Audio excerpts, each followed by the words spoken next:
Қош келдіңіздер қанымдар. Бүгін қысқа сақтайтын қиярды маринаттаудың рецептісімен бөлісемін. Әуелі қиярымызды жақсылап тазалап, бірнеше мәрте жуып аламыз да, мұздай суға 4 сағатқа салып қоямыз.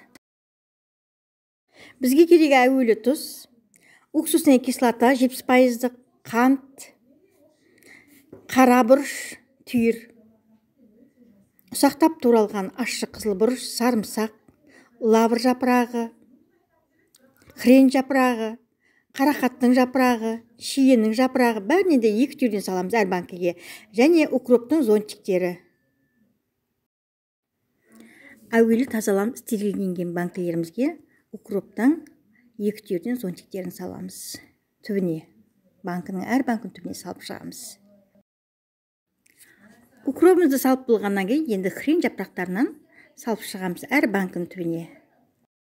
Енді лавр жапырағын 3 түйір, 4 түйірден қалауларынша салып шығамыз. Енді түйір бұрыштарымызды саламыз. Ірілеу болса 7-8 түйірден, майдалау болса 10 шақты түйірден салуға болады.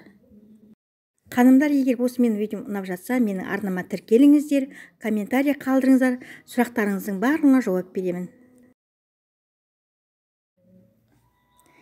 Енді кезек ұсақтап туралған қызыл ащы бұрыштарымызды 2 түйірден салып шығамыз.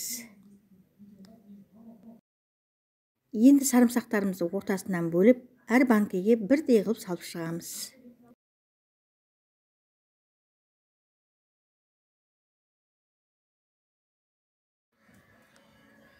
Енді қиярларымызды тігінен банкілерімізге орналастырып шығамыз.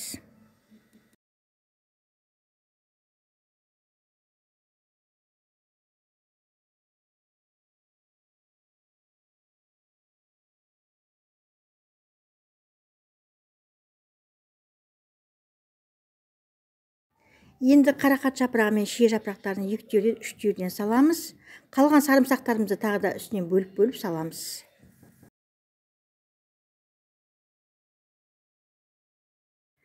Енді банкілеріміз үстінен қайнап тұрған судан құйып шығамыз. Керек заттың барлық мөлшерін видеоның астына қыздар қалдырып кетемін.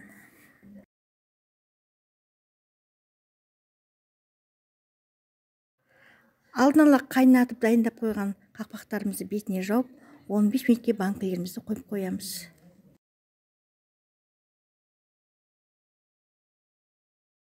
Он 15 минут өтті, енді банкідегі суларымызды ыдысымызға құйып аламыз.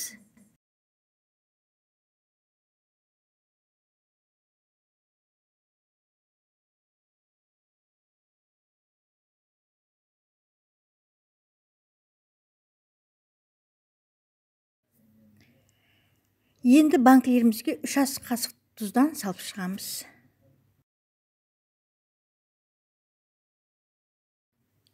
Енді 3 ас қасық қанттан салып шығамыз. Жаңа құйып алған суымызды қатты қайнатып, банкілердің үстінен құйып шығамыз.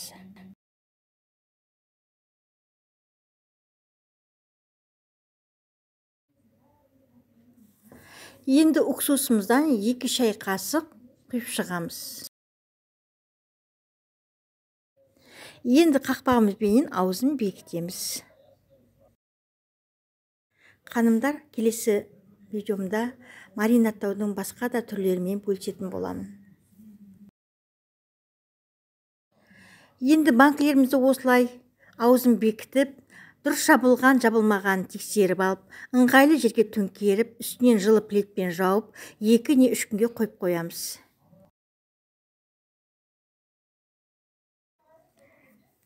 Қыздар, мінекей банкілеріміз дайын болды. Қысты күні сіздердің жанұяларыңызға жарайтын осы рецептіміз игіліктеріңізге жарасын. Сау болыңыздар.